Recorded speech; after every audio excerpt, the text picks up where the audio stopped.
Start किया था। Okay, सबसे पहले मैंने आपको 3 एडजस्टमेंट बताए थे कि हम पूरे साल में जो इनकम कमाते हैं डिफरेंट सोर्सेस से, उसके अंदर 3 एडजस्टमेंट होते हैं हमारे। जिसमें पहला कौन सा बताया था? फर्स्ट एडजस्टमेंट कौन सा?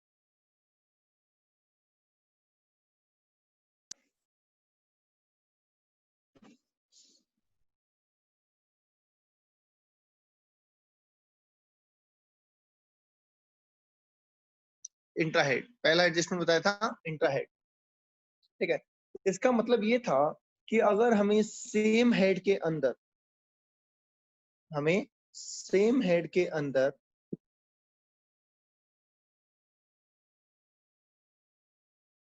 एक सोर्स से प्रॉफिट है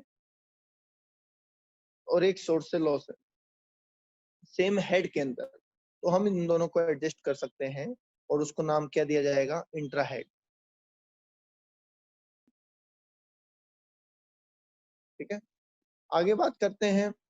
अब इसमें हमने प्रोविजन पढ़े थे, मैं एक बार रिपीट कर देता हूँ। हमने कहा था कि देखो सैलरी में तो लॉस होता ही नहीं है। ठीक है, सैलरी में तो लॉस होता ही नहीं है, और जब सैलरी में लॉस होता ही नहीं है तो एडजस्ट करने की बात ही नहीं आती। फिर हमने बात की थी एचपी की, कि अगर हाउस प्रॉपर्टी में कोई लॉस है तो उस लॉस का जो भरपाई है वो हाउस प्रॉपर्टी की, किसी और हाउस प्रॉपर्टी की इनकम से की जा सकती है इंट्रा हेड के अंदर। फिर हमने बीएनपी की बात करी। बीएनपी में मैंने आपको बताया था कि 2 तरीके के बिजनेस अलग से दिए गए हैं, एक स्पेकुलेशन बिजनेस कहा गया है और एक स्पेसिफाइड बिजनेस कहा गया है। दोबारा पूछता हूँ, स्पेकुलेशन बिजनेस क्या होता है आपके हिसाब से? क्योंकि ये क्वेश्चन एग्जाम में आता है बहुत बार, स्पेकुलेशन बिजनेस क्या है, किसको कहते हैं स्पेकुलेशन बिजनेस? जिन लोगों ने पढ़ा हुआ है इंटर में या पहले, एटलीस्ट उनको तो पता होना चाहिए कि स्पेकुलेशन बिजनेस का मतलब क्या है।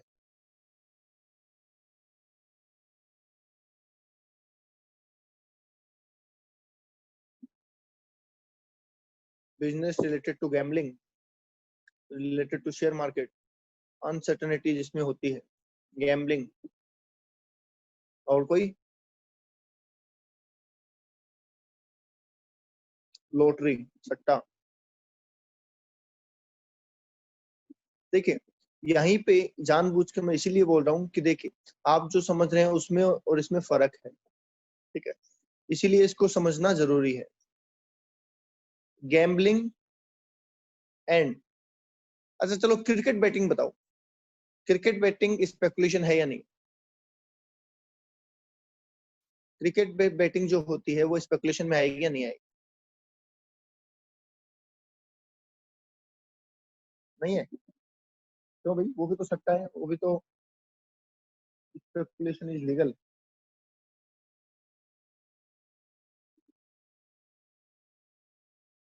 देखा आपने कितना कॉन्फ्लिक्ट है? वो गैम्बलिंग है तो अभी तो बोला ना गैम्बलिंग आएगी, आपने तो बोला। चलिए समझ लीजिए, सुन लीजिए।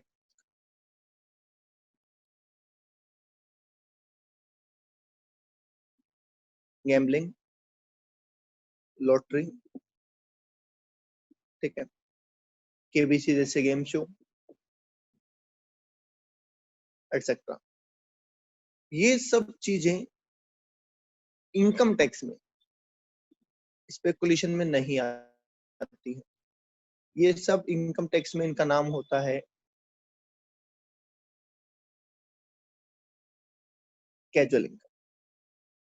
ठीक है, इनकम टैक्स में वैसे लीगली, हाँ, जो जनरल लैंग्वेज में आप इनको सट्टा बोल सकते हैं, इनको आप स्पेकुलेशन बोल सकते हैं, पर इनकम टैक्स की भाषा में इन्हें सट्टा नहीं कहते, इन्हें क्या कहते हैं? कैजुअल इनकम में डाला गया है, जो आपको मैं द सोर्स में पढ़ा चुका हूँ, और जिन पे स्पेशली 30% टैक्स लगता है। यहाँ पे स्पेकुलेशन का मतलब क्या है?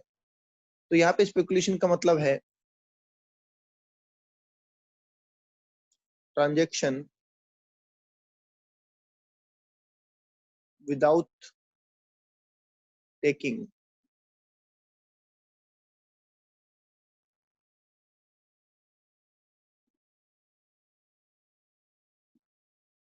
Actual delivery, transaction without taking actual delivery.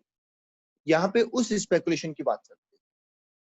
Transaction without taking actual delivery, यहाँ पे उस ट्रांजेक्शन की बात चल रही है। ठीक है, मैं एक बार क्लियर कर दूं कैसे। देखिए, आपने अपने ज्वेलर को कॉल किया, ठीक है, उनको पूछा भैया गोल्ड का रेट क्या चल रहा है, उन्होंने कहा 47,700 रुपए चल रहा है। आपने कहा भैया मेरा 1 किलो का बुकिंग कर दो। क्या किया है, खरीदा नहीं है, फिलहाल बुकिंग किया है ना। वो आपकी गुडविल के ऊपर आपका बुकिंग कर देता है। तो मुझे बताओ, क्या उन्होंने आपको सोना दिया, क्या उन्होंने आपको गोल्ड दिया, क्या उन्होंने आपको गोल्ड दिया? नहीं दिया। क्या आपने उनको पैसा दिया? नहीं दिया। अगले दिन आप फिर से फोन करते हैं, बोलते हैं भैया गोल्ड क्या चल रहा है, वो कहता है भैया 47,900 का भाव चल रहा है। आप कहते हैं कि मेरा जो बुकिंग था उसको बेच दो 1 किलो। वो कहता है ठीक है साहब, बेच दिया। क्या आपने उनको गोल्ड दिया बेचने के लिए? अभी क्या बेचते टाइम आपने उनको गोल्ड दिया? नहीं दिया। क्या उसने आपको पैसा दिया? नहीं दिया। तो आप लोग दोनों लोग जो ट्रांजेक्शन करेंगे वो इस डिफरेंस अमाउंट का करेंगे। आप कहेंगे 200 रुपए, 200 रुपए ना 10 ग्राम के, तो 100 से मल्टीप्लाई करके 20,000 का ट्रांजेक्शन कर लो, वो आपको 20,000 रुपए दे देगा, बात खत्म। तो आप दोनों ने ना तो गोल्ड की डिलीवरी ली ना गोल्ड की डिलीवरी दी, बस डिफरेंस अमाउंट का ट्रांजेक्शन कर लिया। तो इसको इनकम टैक्स में क्या बोला गया है? Speculation transaction. समझ गए? बोलिए आगे ये बात समझ।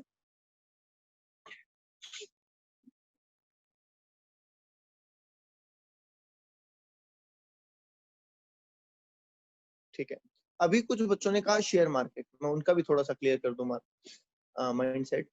शेयर मार्केट आप कुछ हद तक सही है, कुछ हद तक गलत है। कैसे? देखिए, शेयर मार्केट में दो तरीके की डीलिंग होती है। एक होती है जिसको हम बोलते हैं इंट्राडे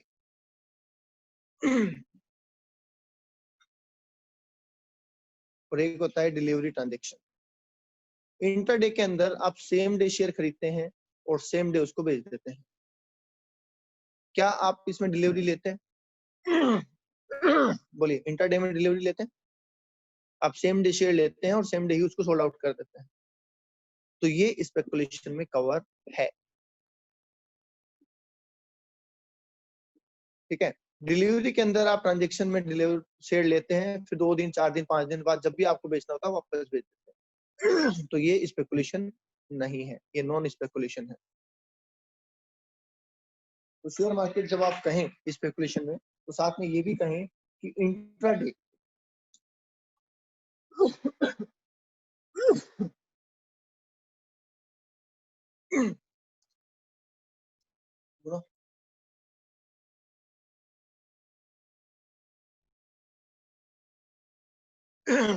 समझ गए?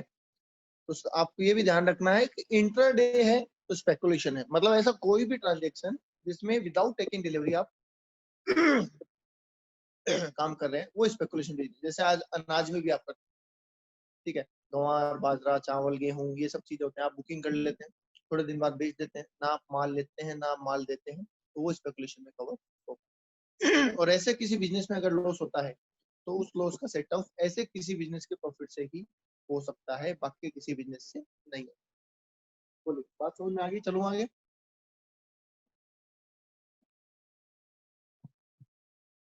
ठीक है, आगे कहा गया स्पेसिफाइड बिजनेस। हमने बीएनपी चैप्टर के अंदर बोला था कि 14 बिजनेस ऐसे हैं जो स्पेसिफाइड बिजनेस की कैटेगरी में आते हैं। कुछ नाम बता देता हूं मैं। कोल्ड चेन फैसिलिटी बोला था, warehousing of sugar, warehousing of agriculture produce, ठीक है, क्रॉस कंट्री पाइपलाइन,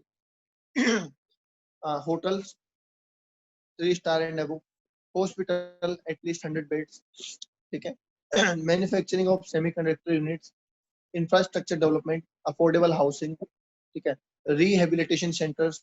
ये सारी चीजें हमने पढ़ी थी। 14 तरीके के बिजनेस ऐसे हैं जो कि स्पेसिफाइड है अंडर सेक्शन 35 एडी। तो उनमें से अगर किसी बिजनेस का लॉस हुआ है तो उस लॉस को उसी के प्रॉफिट से सेट ऑफ किया जा सकता है। बोलिए, बात क्लियर? ठीक है, अब आते हैं अदर बिजनेस। अदर बिजनेस मतलब जो इन दोनों में नहीं आते। जैसे मान लीजिए मैं कोचिंग इंस्टीट्यूट रन कर रहा हूँ, ना वो स्पेकुलेशन में है और ना वो स्पेसिफाइड में है, तो मेरा बिजनेस कहाँ आ गया? अदर में आ गया। तो मुझे अगर लॉस होता है अपने बिजनेस में, तो मैं उसका सेट ऑफ अपने किसी दूसरे बिजनेस के प्रॉफिट से, या अगर मुझे इन बिजनेस में प्रॉफिट हुआ है तो उससे सेट ऑफ कर सकता हूँ। ठीक है।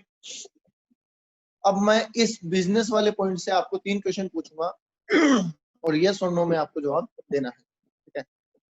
क्वेश्चन कौन सा आप जवाब दे रहे हैं वो भी लिख दें। जैसे question number 1 yes no, 2 yes no, ऐसे लिख दें ताकि कंफ्यूजन नहीं होगा। पहला सवाल, आपके स्पेकुलेशन में लॉस है और स्पेसिफाइड बिजनेस में प्रॉफिट है। आपके स्पेकुलेशन बिजनेस में लॉस है और स्पेसिफाइड बिजनेस में प्रॉफिट है। बोलो एडजस्ट हो सकता है या नहीं हो सकता? क्वेश्चन नंबर 1 है।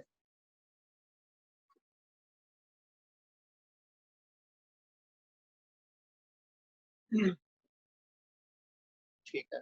दूसरा क्वेश्चन है, स्पेसिफाइड बिजनेस में लॉस है, स्पेसिफाइड बिजनेस में लॉस है और अदर बिजनेस में प्रॉफिट।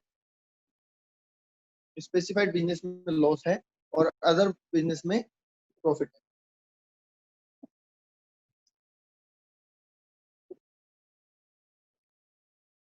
ठीक है। लास्ट क्वेश्चन तीसरा, अदर बिजनेस में लॉस है और स्पेकुलेशन में प्रॉफिट है।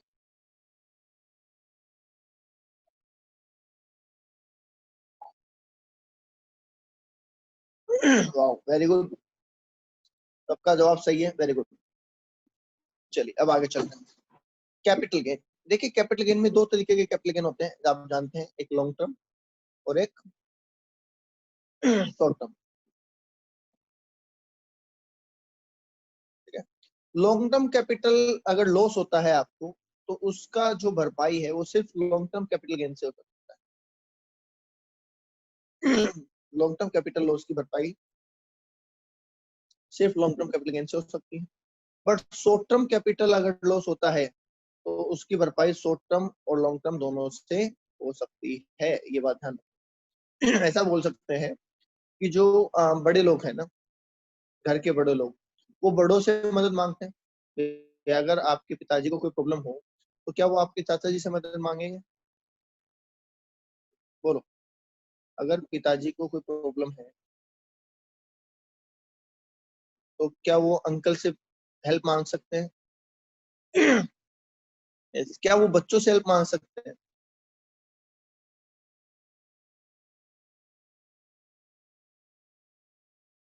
पिताजी को प्रॉब्लम है तो अंकल से तो हेल्प मांग सकते हैं, क्या बच्चों से भी मांग सकते हैं?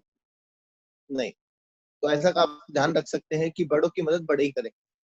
अच्छा, बड़े बच्चों को कोई प्रॉब्लम है, क्या वो अपने भाई से मदद मांग सकते हैं?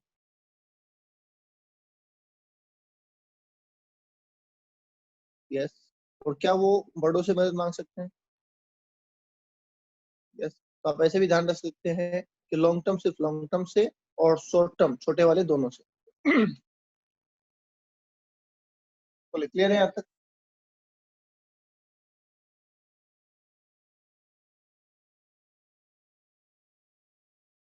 क्लियर है यहाँ तक? ओके। आगे चलते हैं। आगे बात आ रही है अदर सोर्स। अदर सोर्स में दोबारा बता देता हूँ कि हमने 4 कैटेगरी बनाई थी। एक कैजुअल इनकम, जो लॉटरी वगैरह है वो। एक एग्जम्प्टेड लॉस। एग्जम्प्टेड लॉस का मतलब जिन सोर्स की इनकम एग्जम्प्ट होती है उन सोर्स के लॉस भी एग्जम्प्ट होते हैं, वो वाले। ठीक है, यहाँ पे लॉस लिख देते हैं। अदर लॉस जो भी है, और activity of owing and maintaining horse's, ये 4 बातें हमने पढ़ी। कैजुअल लॉस का कहीं कोई सेट ऑफ नहीं होता, ये आप स्पेशली ध्यान रखें। इनकम जो एग्जम्प्ट है तो उनके लॉस भी एग्जम्प्ट है, उनका भी कोई सेट ऑफ नहीं होने वाला। और बाकी अगर कोई लॉस है तो उसका सेट ऑफ बाकी किसी भी इनकम से हो सकता है, no problem at all. Owing and maintaining horse वाली इनकम उसी सेम हेड से होती है। ठीक है। ये हमारा सेक्शन 70 कल बताया था मैंने आपको, दोबारा मैंने डिटेल में बता दिया है। कोई प्रॉब्लम है तो बोलो, नहीं है तो फिर आगे चल रहा हूँ।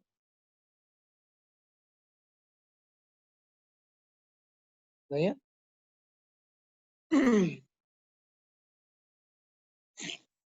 ठीक है, अब आगे सुनिए।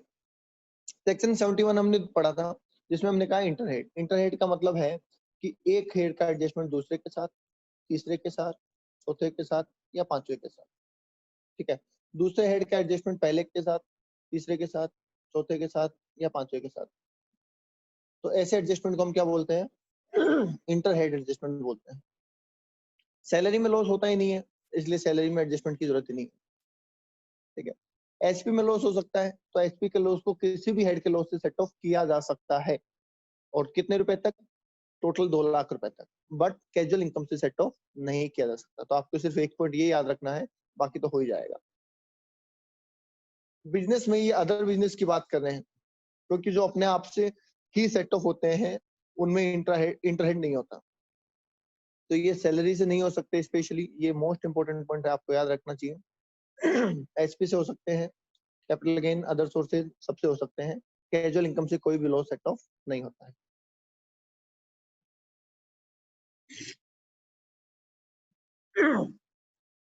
आगे चलिए, कैपिटल गेन की बात कर रहे हैं। नो इंटरहेड एडजस्टमेंट, कैपिटल गेन का इंटरहेड एडजस्टमेंट होता ही नहीं है, मतलब ये किसी और हेड से सेट नहीं हो सकते। ठीक है, और लास्ट में बात कर रहे हैं अदर सोर्स की। अदर सोर्स में जो अदर लॉस है उनकी बात कर रहे हैं हम। वो सैलरी से एडजस्ट हो सकते हैं, एचपी से हो सकते हैं, बीएनपी से हो सकते हैं और कैपिटल गेन से भी हो सकते हैं, मतलब कहीं पे कोई दिक्कत नहीं है। बोलिए, यहाँ तक बात समझ में आ गई? और ज्यादा क्लैरिटी हम अभी क्वेश्चन करेंगे उससे आएगी।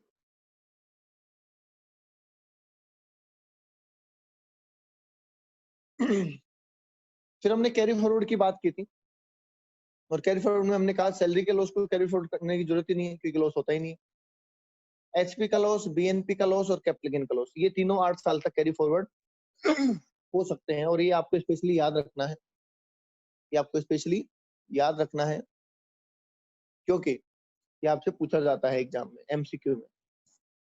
ओविंग, मेंटेनिंग हॉर्स रेस और स्पेकुलेशन, ये दो लॉस ऐसे हैं जो 4 साल तक ही कैरी फॉरवर्ड हो सकते हैं।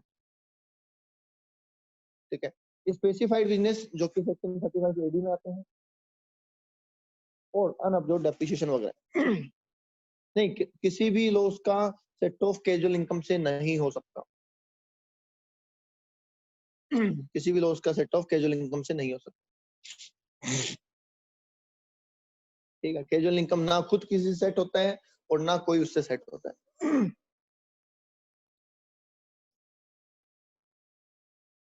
ठीक है, तो ये लॉस इनफाइनाइट पीरियड तक कैरी फॉरवर्ड हो सकते हैं। आई होप एक क्वेश्चन अपने को करना चाहिए, हाँ समझ में आ गया होगा। अब एक क्वेश्चन अपने को करना चाहिए जिससे और बेटर आपके समझ में आएगा। कंसेप्चुअली कोई डाउट है तो पूछो, इतनी देर में क्वेश्चन देख लेता हूँ। कौन सा करवाना है? हम्म, हम्म।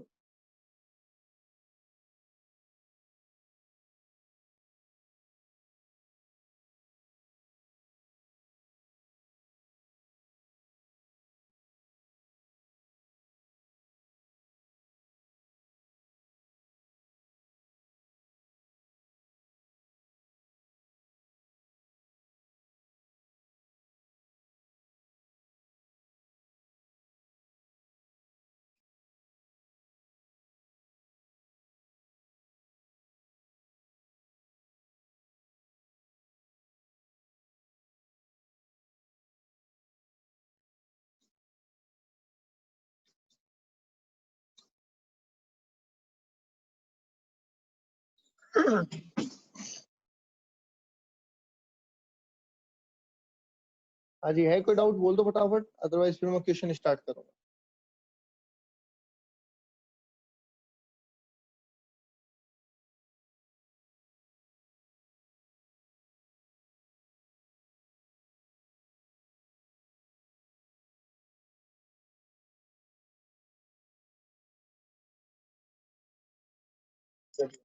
क्वेश्चन देखते हैं। ठीक है, क्वेश्चन नंबर 1 आपके सामने है।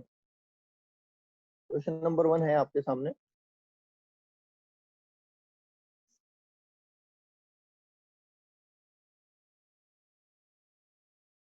Compute the gross total income of mister x in the following cases. दो केस दे रखे हैं आपको, एक मैं करवा देता हूँ, एक आप करना। Question number 1, case number V1 ले लेते हैं, ठीक है। करना कैसे है, जो भी हेडिंग है वो आप लगा देंगे, computation of gross total income of mister x for assessment year 2020-21, ठीक है। It should be your heading.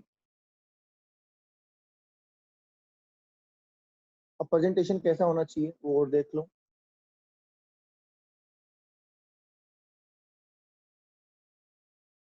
ठीक है।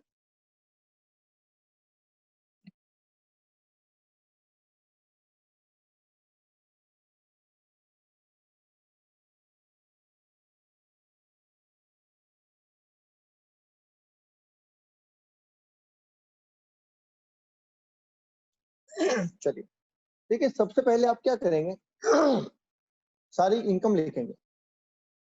सबसे पहले आप सारी इनकम लिखेंगे, सिर्फ कैसे, हेड वाइज लिखेंगे। सबसे पहला हेड कौन सा होता है, सैलरी। तो सैलरी की कोई इनकम है क्या इस क्वेश्चन में, बोलो। सैलरी की कोई इनकम है क्या, एचपी है, बीएनपी है, अदर सोर्सेज है, बताइए।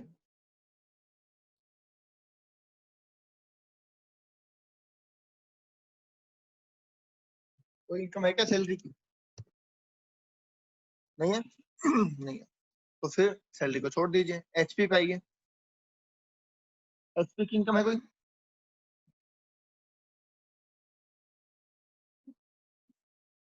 एचपी की इनकम है, यस।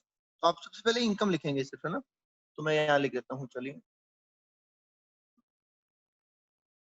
एचपी इनकम, ठीक है। एचपी में आपको बोला गया दो प्रॉपर्टी आपके पास, ए एंड बी। ए में प्रॉफिट है, ध्यान रहे आपको सिर्फ प्रॉफिट लिखना है, लॉस नहीं लिखना है फिलहाल। तो आप ए का प्रॉफिट लिख देंगे, यहाँ पे स्पेस रखेंगे आपके, आप ये वाला स्पेस आप खाली रखेंगे, ठीक है। और यहाँ पे आप लिख देंगे 30,000। डन। बीएनपी पे आ जाते हैं, थोड़ी जगह छोड़ दीजिए, ठीक है। कितनी जगह छोड़नी है, दो तीन क्वेश्चन करने पे आपको अनुमान लग जाएगा, ठीक है। उसके बाद आइए आप बिजनेस में। बिजनेस में स्पेकुलेशन इनकम दे रखी है आपको, लिख देते हैं स्पेकुलेशन, कितना है 80,000 रुपीज। ये मैंने 80,000 लिख दिया, थोड़ी जगह छोड़ दी। और कोई बिजनेस है, लॉस है, लॉस नहीं लिखना है, सिर्फ इनकम लिखनी है।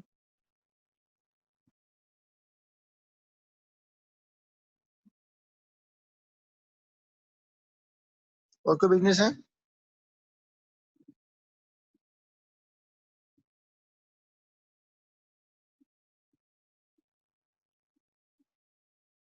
बोल रहा ना एग्रीकल्चरल बिजनेस,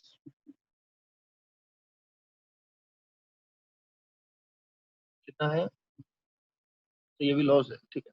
लॉस रहने दीजिए, सिर्फ बिजनेस प्रॉफिट लिखना है। और कोई बिजनेस प्रॉफिट नहीं है, ठीक है। इसको हटा देता हूँ मैं एक बार।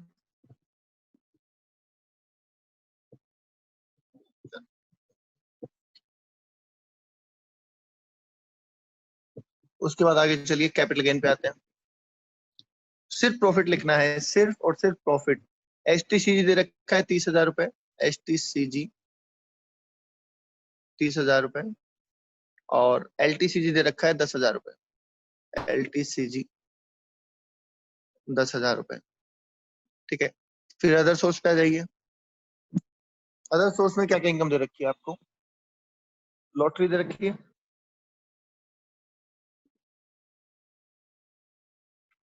40,000 रुपए, हॉर्स रेस दे रखी है, ध्यान रहे ये हॉर्स रेस पे पैसा है, एक्टिविटी वाला नहीं है, 10,000 रुपए। कार्ड गेम पे नुकसान है, इंटरेस्ट ऑन सिक्योरिटी, यहाँ लिख देते हैं इंटरेस्ट ऑन सिक्योरिटी 20,000 रुपए। और लास्ट में लिख देते हैं स्पेस देके activity owing and maintaining horse वाली। इसमें कितना प्रॉफिट दे रखा है, 20,000 रुपए। लो जी, मैंने एक बार सारे प्रॉफिट पुट अप कर दिए हैं, बता दो कोई प्रॉफिट ऐसा तो नहीं है जो रह गया हो। कोई प्रॉफिट ऐसा तो नहीं है जो आने से रह गया हो? चेक कर लो एक बार। सारे प्रॉफिट आ चुके हैं, कोई प्रॉफिट ऐसा नहीं है जो रह गया हो।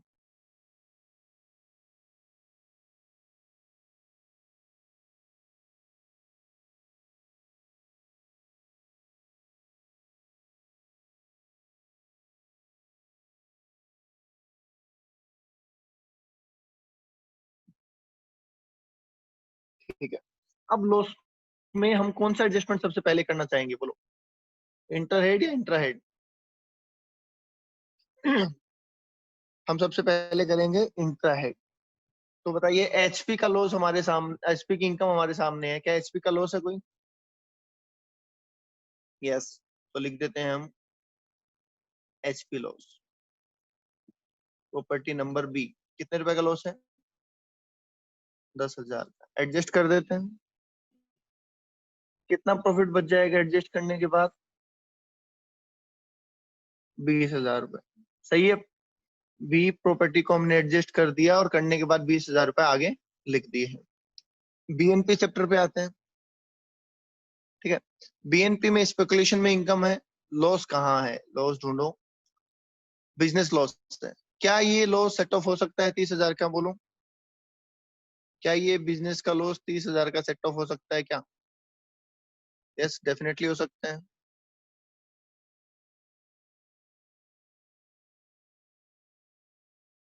स्पेकुलेशन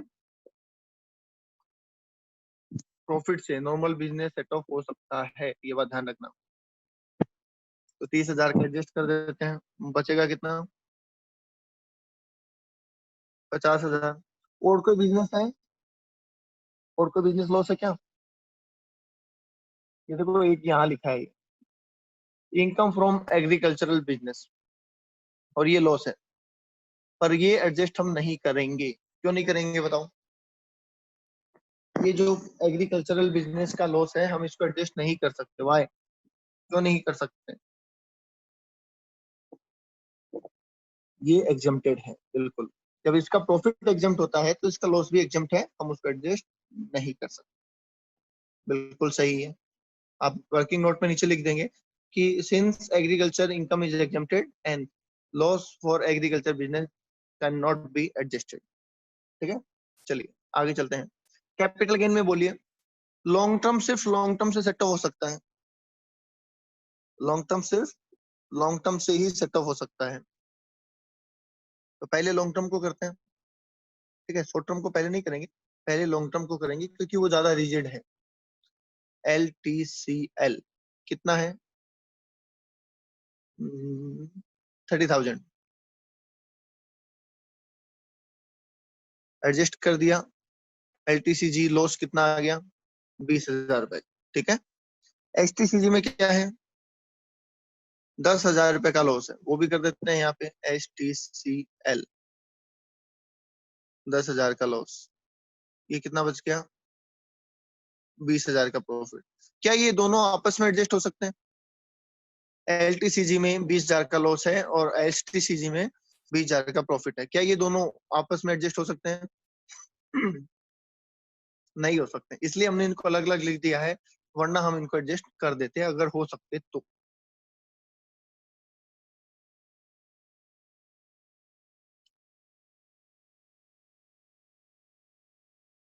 ओके, ठीक है, आगे चलते हैं। इनकम है, इनकम है। इंटरेस्ट सिक्योरिटी इनकम है। और कोई लॉस बचा है? एक्टिविटी ऑफ ओइंग मेंटेनिंग अपने आप से सेट ऑफ होता है, तो अपने आप से सेट ऑफ करूं। एक्टिविटी ओविंग एंड मेंटेनिंग, कितने रुपए का लॉस है? 50,000 रुपए का। 20 का एडजस्ट हो जाएगा, 30 का लॉस अभी भी बच जाएगा। लो जी, बताइए, ऐसा कोई लॉस है जो हमने ना लिखा हो? ऐसी कोई इनकम, मतलब क्वेश्चन का ऐसा भी कोई भी फिगर जो हमने अभी तक क्वेश्चन में ना लिया हो, आंसर में ना लिया हो, बोलो? आप निशान लगाते रहे ना अपने क्वेश्चन पे। ऐसा कोई फिगर है जो हमने हमारे आंसर में कंसीडर नहीं किया है?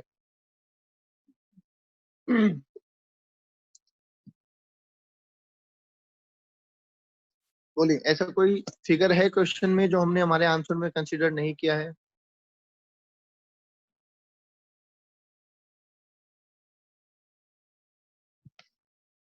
जल्दी बोलो। कार्ड गेम, बट वो एडजस्ट नहीं होता, बिल्कुल एडजस्ट नहीं होता। तो कैजुअल लॉस एडजस्ट नहीं होता, इसलिए नहीं किया। बोलो, और कोई है? कार्ड गेम एडजस्ट नहीं होता है, कैजुअल लॉस किसी से भी एडजस्ट नहीं होते, इसलिए हमने उसको कंसीडर नहीं किया है। और कुछ?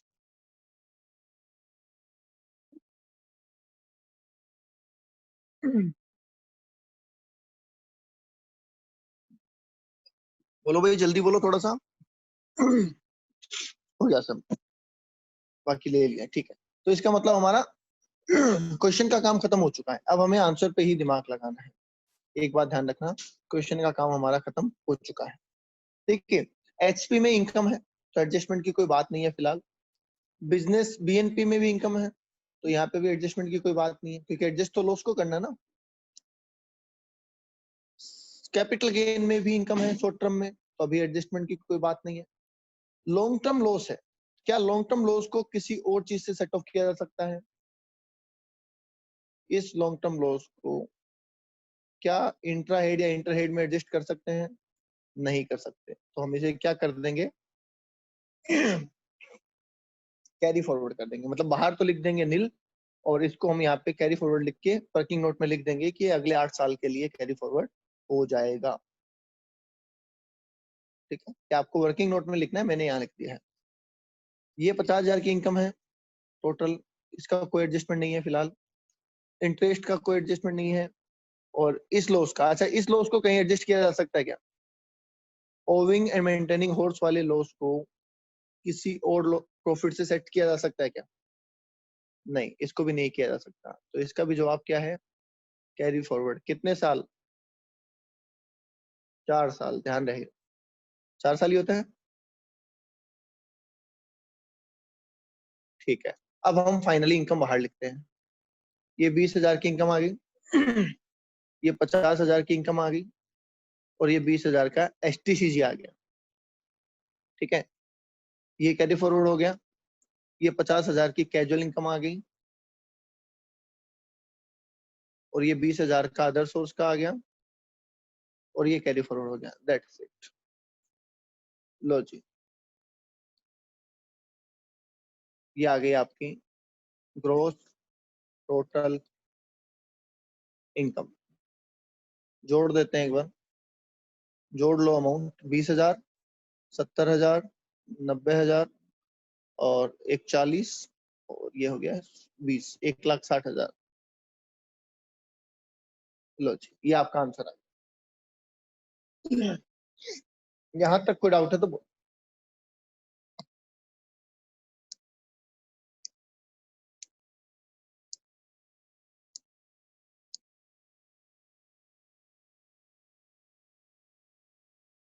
कोई डाउट नहीं है? चलो, कुछ इसका जो पार्ट 2 है वो आपका होमवर्क है। इसका पार्ट 2 आपका होमवर्क है।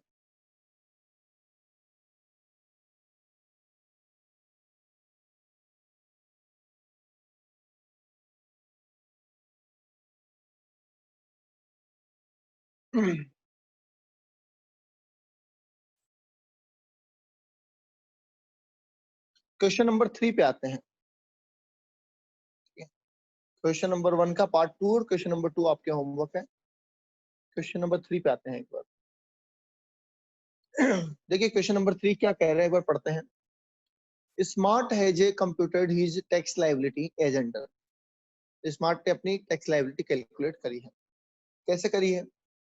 ये कह रहे हैं साहब, बिजनेस ए से हमारे 4,50,000 की इनकम है, एलटीसीजी में 20,000 की इनकम है, और ब्रॉड फॉरवर्ड बिजनेस लॉस है। ठीक है, बिजनेस, सॉरी, ब्रॉड फॉरवर्ड नहीं, करंट ईयर के बिजनेस लॉस है 10,000 रुपए, तो इसलिए 10,000 बच गए। अदर सोर्स में 50,000 की इनकम है, टोटल इतना आ रहा है, डिडक्शन कुछ है नहीं, एक्सेट्रा। मतलब इन्होंने कुछ अजीब तरीके से हर उल्टे सीधे एडजस्टमेंट करके अपनी इनकम निकाल दी। आपको इसका सही तरीके से कैलकुलेशन करके देना है, सिंपल सी बात इतनी है। समझ गए? मतलब ये किसी अनाड़ी आदमी ने बनाया है और उसने उल्टा पुल्टा बना दिया है, आपको इसको ठीक करके देना है। तो ठीक करने के लिए आपको मैं ये तरीका बताता हूँ, अदरवाइज आप कंफ्यूज हो जाओगे। पहले आप इसका क्वेश्चन बनाइए, अभी ये क्वेश्चन भी नहीं है ढंग से, आप क्वेश्चन बनाइए। आपको क्या क्या दे रखा है? आपको बिजनेस ए की इनकम दे रखी है 4,50,000। चेक करना मैं सारी डिटेल सही लिख रहा हूँ क्या। आगे आपको लॉन्ग टर्म कैपिटल गेन दे रखा है 20,000। उससे भी आगे आपको बिजनेस बी का लॉस दे रखा है 10,000 का। उससे आगे आपको अदर सोर्स की इनकम दे रखी है 50,000 की। लो जी, सिर्फ इतनी जानकारी है, बताओ क्या हमने सही लिख ली है सारी जानकारी?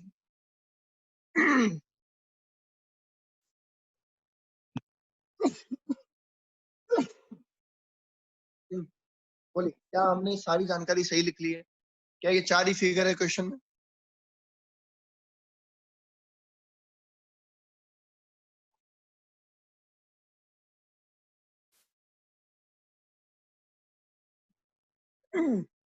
ठीक है, इन्होंने उल्टे पुल्टे एडजस्टमेंट कर रखे हैं, उससे हमें मतलब नहीं है, हमने हमारी सारी जानकारी लिख ली है।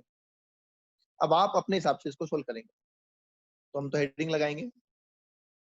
हमसे पूछा क्या है? कमेंट पूछा है, तो एक बार बोल देते हैं हम कि computation of tax liability of mister smart for assessment 2020-21। Okay, तरीका हमारा सेम वही रहेगा।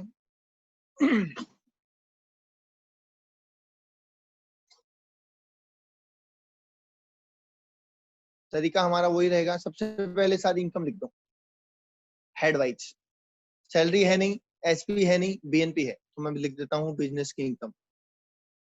और बिजनेस में ए में इनकम है, अंदर ही लिख रहा हूँ 4,50,000 रुपए। आगे एलटीसीजी है, लॉन्ग टर्म कैपिटल गेन 20,000 रुपए। और आगे अदर सोर्सेज है 50,000 रुपए। लॉस हमारे पास सिर्फ एक ही है, बोलो कौन सा एडजस्टमेंट करूं, इंट्रा हेड या इंटर हेड, कौन सा करना है इस लॉस के लिए? इस लॉस के लिए मुझे कौन सा एडजस्टमेंट करना चाहिए?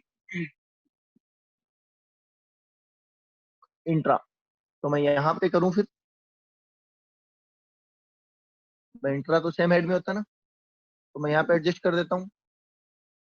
10,000 का लॉस। तो 10,000 का लॉस काटने के बाद मुझे बचता है 4,40,000। बाकी कोई लॉस है नहीं, तो बाकी किसी तरीके का एडजस्टमेंट करने की जरूरत नहीं है। फाइनल फिगर हम बाहर लिख लेते हैं, 4,40,000, 20,000 और 50,000। बता सकते हैं टोटल इनकम कितनी आएगी? Gross total income 460। लो जी, ये क्वेश्चन था।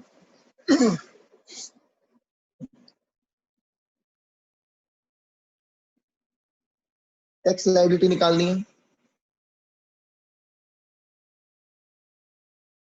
ठीक है। अभी इंटर वाले बच्चों को पता नहीं है टैक्स कैसे निकालना है। बाकी कोई बता सकता है कितना टैक्स बनेगा इसका?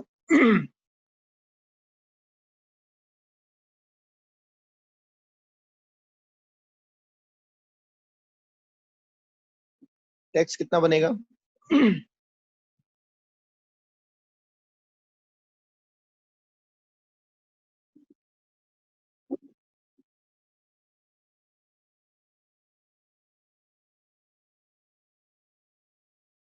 15,080।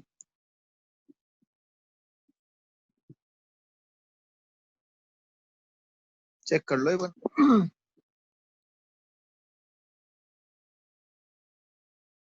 एलटीसीजी पे 20% लगाएंगे। एलटीसीजी पे 20% लगता है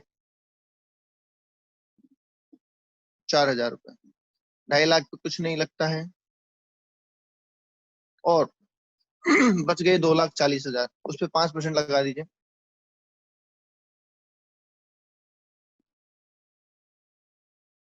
12,000। जल्दबाजी ना करो बेटा, जल्दबाजी ना करो। तो ये आ जाता है आपका 16,000 का टैक्स। ठीक है, ऐड कर देते हैं हम इसमें HEC, हेल्थ एंड एजुकेशन से 4%, 640। तो फाइनल अमाउंट आता है 16,640। ये आ गई टैक्स लायबिलिटी। ट्रस्टी, साक्षी,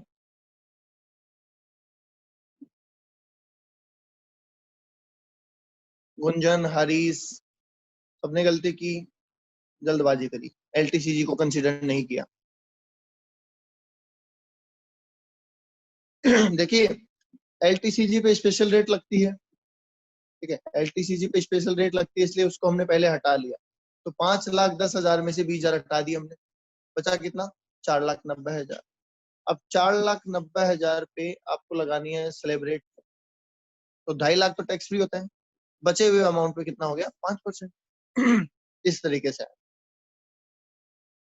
ओके कृतिक, कृतिक समझ में आ गया कैसे लिया है?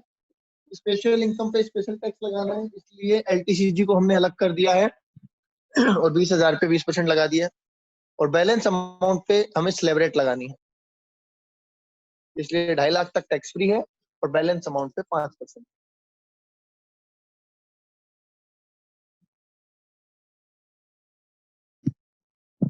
फाइनल कमेंट, क्वेश्चन समझ में आ गया? करने का तरीका समझ में आ गया? कोई डाउट है तो पूछ लो।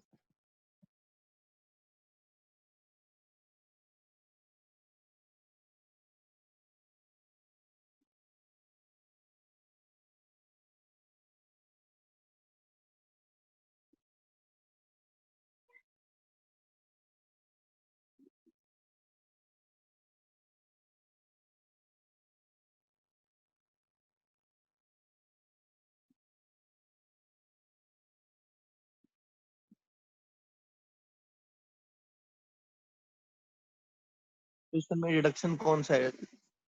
डिडक्शन कौन सा है? कोई सा भी नहीं है। कहाँ है डिडक्शन? कहाँ लिखा है? डिडक्शन कहाँ लिखा है क्वेश्चन में अंशु?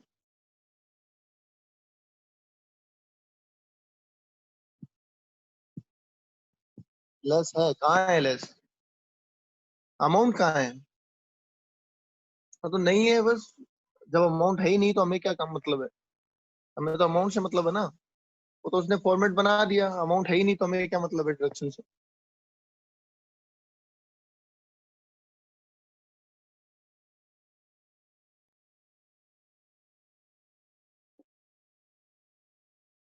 हाँ, नहीं होता। कोई डिडक्शन नहीं होता, नहीं इसका कोई डिडक्शन नहीं है। इस बंदे ने कुछ इन्वेस्टमेंट वगैरह नहीं कर रखा है, इसलिए इसका कोई डिडक्शन नहीं है। देखो फॉर्मेट तो ऐसे मान लो सैलरी इनकम नहीं है, अभी यहाँ पे लिख देता सैलरी, ठीक है, और आगे लिख देता डैश, इसका मतलब क्या होता? किस बंदे की सैलरी इनकम नहीं है।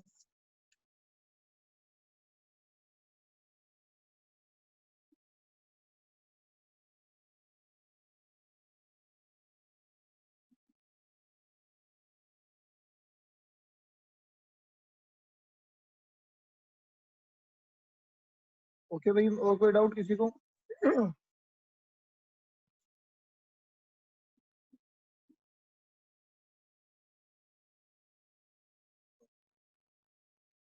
कोई डाउट है किसी को? बोल दो भाई, थोड़ा जल्दी बोल दो। और जिनको नहीं है वो क्वेश्चन नंबर 4 पढ़ना स्टार्ट करें, और जिनको है वो पूछ लें। ठीक है, देखिए क्वेश्चन नंबर 4 क्या कह रहा है, पढ़ लेते हैं।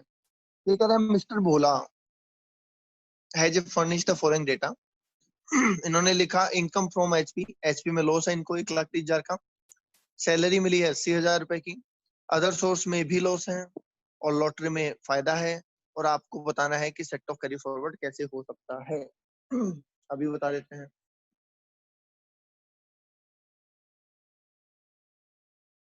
computation of gross total income of Mr. Bhola for assessment year 2020 and 21.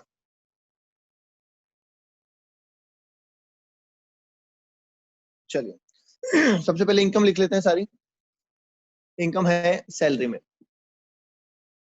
कितनी इनकम है? 80,000 रुपए की। उसके बाद इनकम है लॉटरी में,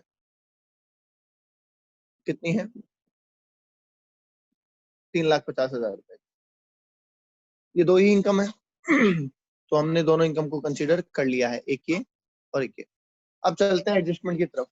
सबसे पहले इंट्रा हेड की बात करते हैं। सेम हेड में सैलरी में प्रॉफिट है पर सैलरी में लॉस नहीं है, होता भी नहीं है, इसलिए यहाँ पे कोई एडजस्टमेंट नहीं है। एचपी में लॉस है पर प्रॉफिट नहीं है, इसलिए इंट्रा हेड नहीं है। अदर सोर्स में 90,000 का लॉस है, क्या ये मैं लॉटरी से सेट ऑफ कर सकता हूँ? क्या अदर सोर्स का लॉस मैं लॉटरी से सेट ऑफ कर सकता हूँ?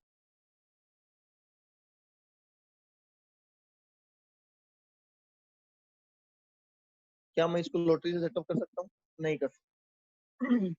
ठीक है, साथ ही साथ हमारे पास एक एचपी का लॉस है, वो भी लिख लेते हैं।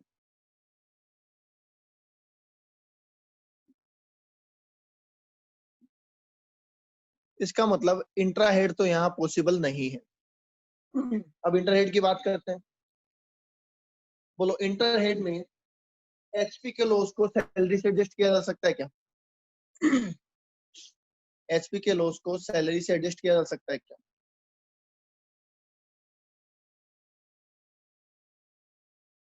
यस, ये किया जा सकता है। एचपी के लॉस को लॉटरी से एडजस्ट किया जा सकता है क्या? एचपी के लॉस को लॉटरी से एडजस्ट किया जा सकता है क्या? नहीं किया जा सकता। अदर सोर्स के लॉस को सैलरी से एडजस्ट किया जा सकता है? यस, पर लॉटरी से नहीं। अब मेरा सवाल आपसे एक है कि आपके पास ये तो नॉन एडजस्टेबल इनकम है, इसको तो भूल जाओ, ये तो सीधा बाहर टैक्सेबल होगी।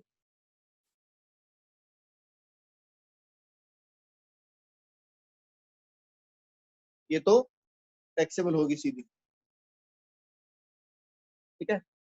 लॉटरी तो सीधी टैक्सेबल होगी, उसका तो कुछ नहीं हो सकता। सवाल ये है कि मेरे पास सैलरी 80,000 है, अदर सोर्स में लॉस है और एसपी में लॉस है, मुझे कौन सा लॉस एडजस्ट करना चाहिए?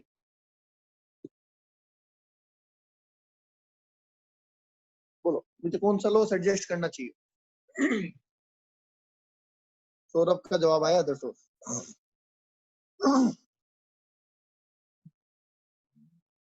वेरी गुड हर्ष। बिल्कुल। देखिए, यहाँ पे आपको दिमाग लगाना पड़ेगा कि हम अदर सोर्स का लॉस भी एडजस्ट कर सकते हैं सैलरी से और एचपी का लॉस भी कर सकते हैं, पर हम करेंगे अदर सोर्स। क्यों? क्योंकि अदर सोर्स का लॉस कैरी फॉरवर्ड नहीं होगा। अगर हमने इसको एडजस्ट नहीं किया तो ये तो लैप्स हो जाएगा। तो हम एडजस्टमेंट यहाँ करेंगे। हम यहाँ लिखेंगे कि सैलरी से एडजस्ट कर दो, कितना? 80,000। लॉस कितना बच जाएगा? 10,000। और यहाँ पे लिख देंगे हम अदर सोर्स का लॉस हमने एडजस्ट कर दिया, कितना? 80,000। तो ये बच गया नील। ये हमारी फाइनल सिचुएशन है। सैलरी में इनकम नील हो गई, एचपी का लॉस कैरी फॉरवर्ड हो गया, लॉटरी टैक्सेबल में आ गई, अदर सोर्स का लॉस 10,000 जो बच गया वो ना तो कैरी फॉरवर्ड होगा ना कुछ होगा, ये खत्म हो जाएगा बस। लो, तो यहाँ पे हम बोल देंगे कि इसको ऐसे करना चाहिए जिससे इसको मैक्सिमम बेनिफिट मिलेगा और इसकी ग्रोस टोटल इनकम कितनी हो जाएगी? 3,50,000।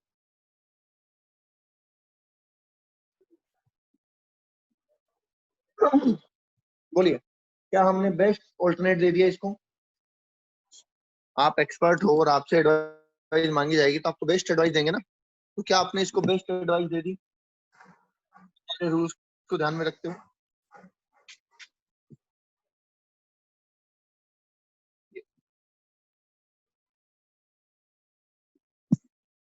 बस तो यहाँ तक बता दो, क्लियर है? कैसा लगा चैप्टर? कैसे लगे क्वेश्चन? इजी है? हार्ड है, एवरेज है?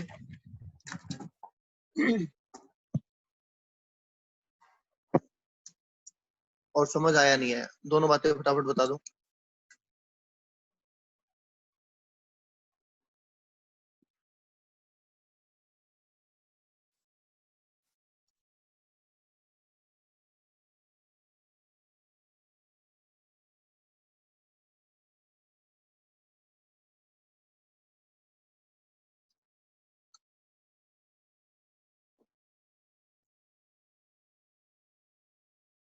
क्वेश्चंस के आंसर आप स्क्रीनशॉट लेना चाहो ले सकते हो। क्वेश्चन नंबर 4 का आंसर आपके सामने है, आप स्क्रीनशॉट लेना चाहे ले सकते हैं। ये सारे क्वेश्चन आपको अपनी बुक में करने हैं, कॉपी में करने हैं।